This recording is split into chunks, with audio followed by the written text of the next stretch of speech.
Oh bah dis donc, ça fait plaisir de te voir en t-shirt. La dernière fois, tu étais en mitouflé jusqu'aux oreilles. Et cette fois-ci, tu es au soleil, dans les alizés. Ah ouais. Ouais, carrément. C'est vrai que c'est assez incroyable comment ça bascule vite en fait, hein, parce que au bout de quelques jours déjà, j'ai commencé à avoir, à plus du tout avoir froid. Et puis d'un coup, je me suis retrouvée en t-shirt et tout de suite après, j'ai commencé à avoir vraiment trop chaud. Et là, j'avoue que j'ai des problèmes de riche, c'est que j'ai très très chaud et ça m'empêche presque de dormir. Bah écoute, il y a des problèmes effectivement plus graves que d'autres, mais celui-ci, il fait plaisir en l'occurrence. Ouais, c'est clair, ça fait du bien. C'est vraiment chouette. Et puis oui, comme tu vois, il y a bon, l'Alizé, bon, il est faible, hein, là, ce matin, c'est vraiment calme. Mais hier, ça avançait, donc c'est pareil, j'en ai bien profité. J'ai passé une bonne journée. Je me dis, voilà, c'est ça de prix déjà. Et alors, bah, on le disait, tu te trouves actuellement dans les alizés.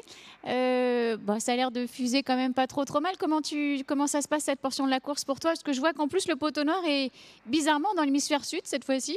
Enfin, je sais pas si on peut l'appeler poteau noir d'ailleurs, mais c'est un truc un peu bizarre sur votre route. Ouais, ouais, c'est hyper bizarre. Bon, j'ai plutôt vu qu'il n'y avait pas de poteau noir pour les concurrents qui sont passés avant moi. Globalement, je me suis dit, bon, ben, ça a l'air de le faire. Et en fait, non, ben, nous, on a une espèce de grosse zone de molle, là, ben, ça a démarré. Là, je suis en train de, c'est pour ça que c'est calme. Je suis en train de rentrer dedans, là, doucement.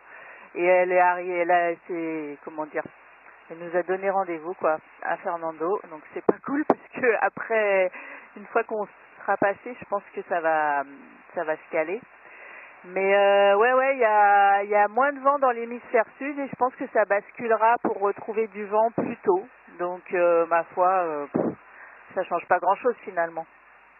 Bon, et du coup, raconte-nous un peu comment tu vas, parce qu'on sait que que t'es un peu à cloche-pied forcément, et tu as l'air quand même de trouver des moyens d'avancer plutôt bien, malgré tout, malgré ton problème de foil.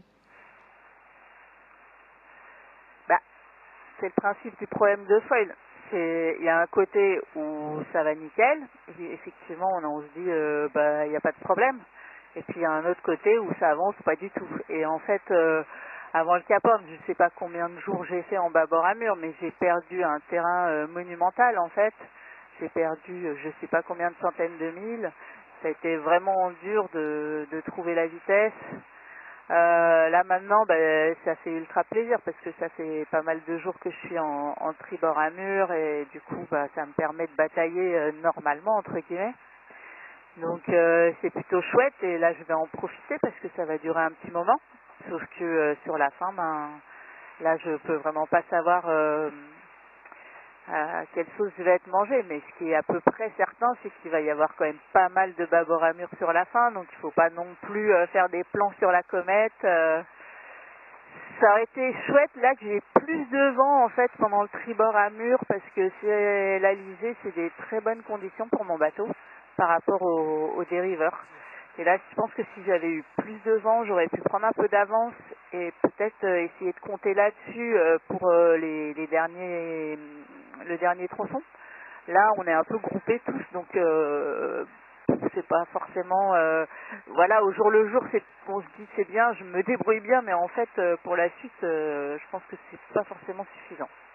Et alors, bah justement, tu évoquais ce petit match. Vous êtes quand même un bon petit paquet bien regroupé là en ce moment. Alors, comme tu dis, il y a encore des milles et puis tu vas être peut-être un peu plus handicapé sur la fin. Mais en attendant, ça doit faire du bien à ce stade de la course d'avoir autant de copains autour. Ouais, bah écoute, c'est marrant, ça fait du bien. Puis en même temps, quand ça a démarré, que je me suis arrêtée et que Benjamin et Tanguy sont arrivés, bah sur le coup, ça fait pas du bien parce qu'on se dit zut, ils étaient quand même vachement loin derrière à un moment donné.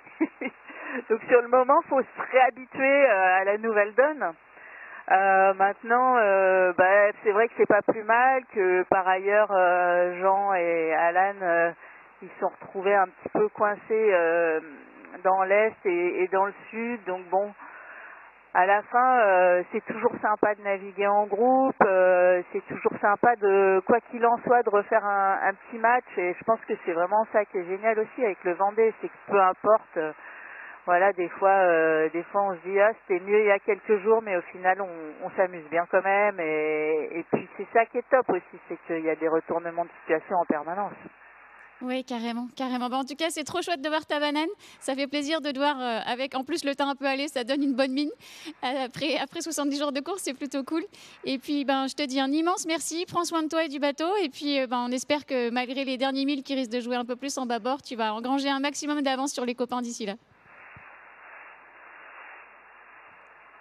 Yes, merci Terrine, bonne journée. Salut, salut! Ciao, ciao.